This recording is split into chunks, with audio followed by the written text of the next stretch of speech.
Today there are a lot of important updates from the Kursk direction.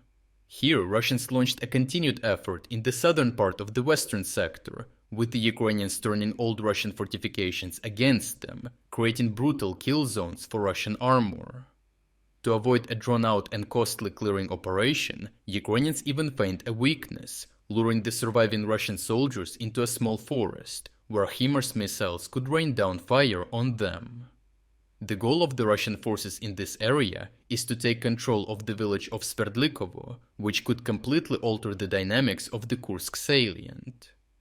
As Sverdlikovo is a key position in the outer ring of Sudzha's defenses, taking control of the settlement would allow Russians to open up direct assaults on the main Ukrainian base of operations in Kursk.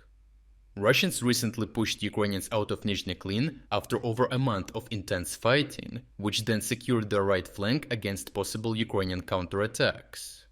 The main advantage of the Russian forces in this area is the fact that they can accumulate enough forces to achieve numerical superiority, enabled by the many settlements and forests to the north that they now control.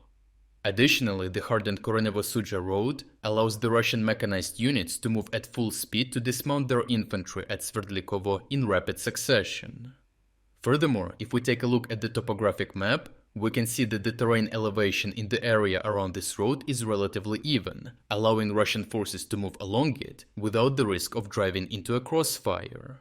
However, as Russian assault groups get closer to Ukrainian lines, they come within range of Ukrainians on the hillside to the south, where Ukrainians positioned ATGM positions and drone launching pads.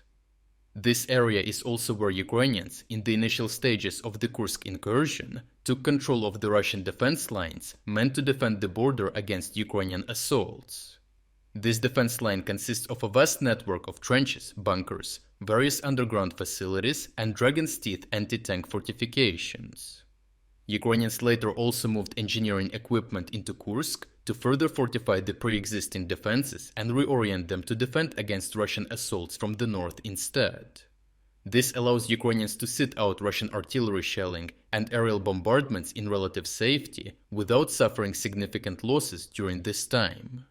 The Dragon's Teeth fortifications also forced the Russians into a narrow choke point, which was already zeroed in by Ukrainian artillery, drones and anti-tank systems, forming a kill zone.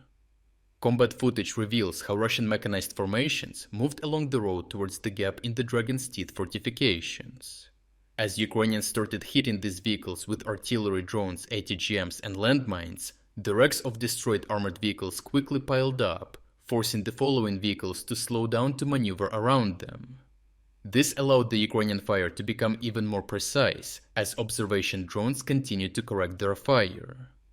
Russians even tried sending engineering vehicles of their own to try and move the obstacles out of the way, but they only became a priority target for Ukrainians, as they continued to devastate any Russian assault group driving over the road. As the Korenevo-Sudzha road quickly turned into a road of death, a number of Russian soldiers managed to survive and scatter into various tree lines and fields in the area. To avoid a lengthy clearing operation, Ukrainians lured and funneled these Russian survivors into a small forest near Sverdlikovo, which they had purposefully left lightly defended. As the Russian soldiers poured in the hopes of accumulating and continuing their assault, Ukrainians unleashed a devastating HIMARS barrage, carpet bombing the forest with cluster munitions in multiple strikes, eliminating the threat of the Russian infantry in one fell swoop. Overall, the Ukrainians organized a defense in depth in anticipation of the Russian assaults, luring both Russian vehicles and infantry into brutal kill zones.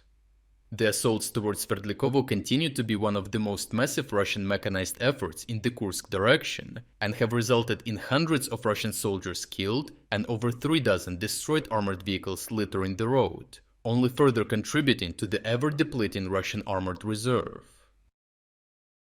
If you are against the invasion of Ukraine and you want to support the work that I am doing, consider subscribing to our own independent news website.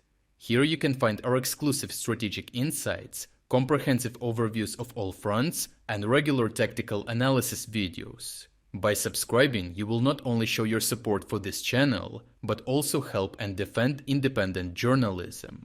The link to our website is in the description. Thank you for watching this report, and I appreciate everyone who stepped up to join us.